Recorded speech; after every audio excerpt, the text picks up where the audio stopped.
জাল শিক্ষা সনদ বিক্রির সাথে জড়িত থাকায় কারিগরি শিক্ষা বোর্ডের চেয়ারম্যানের স্ত্রী সেহেলা পারভিনকে গ্রেফতার করেছে পুলিশের গোয়েন্দা শাখা। সনদ বিক্রির চক্রের আরও ২৫ জনকে খুঁজছে পুলিশ। ডিবির তথ্য অনুযায়ী সনদ জালিয়াতির সাথে দুর্নীতি দমন কমিশনের কর্মকর্তা থেকে শুরু করে কয়েকজন সংবাদকর্মীও জড়িত। বিস্তারিত ফরুক বাবুর রিপোর্টে।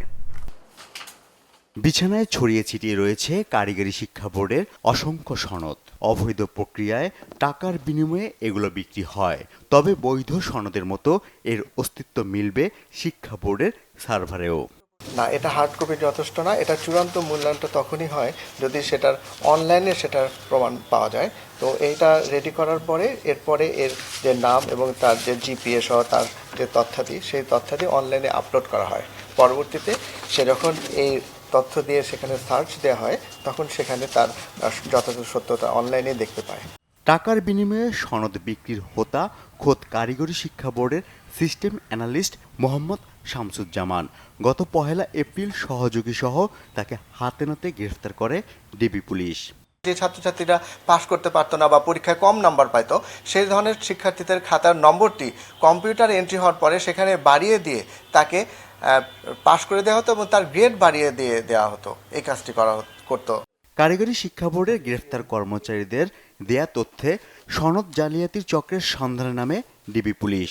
এরপরই সামনে আসে কারিগরি শিক্ষা বোর্ডের চেয়ারম্যানের স্ত্রী সেহেলা পারভিন জড়িত থাকার প্রমাণ। এই হলো সেই ঐতিহাসিক কলি ম্যাডাম, যিনি কারিগরি শিক্ষা বোর্ডের সার্টিফিকেট জালিয়াতির হাজার হাজার ঘটনা ঘটিয়েছে।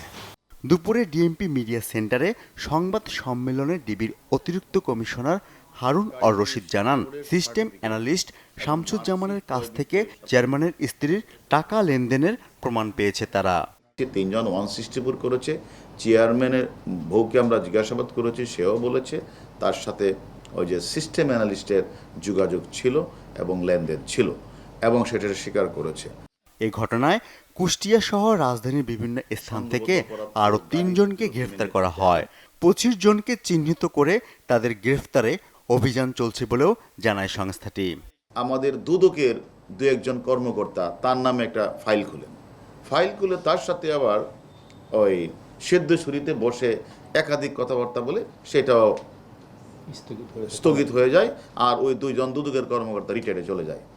সেখান থেকে সে কিছু বাংলা টাকাও নেই, কিছু ডলারও নেই। শিক্ষা মন্ত্রণালয়ের কর্মকর্তাদের ম্যানেজ করে টাকার বিনিময়ে বিক্রি করা জাল সনদ শিক্ষা বোর্ডের সার্ভারে আপলোড করত system analyst Mohammad Shamsuzzaman. DB police বলছে, কারিগরি শিক্ষা বোর্ডের চেয়ারম্যানের সংশ্লিষ্টতা পেলে তাকেও গ্রেফতার করা হবে। ফরুক বাবু, বাংলা ভিশন, ঢাকা।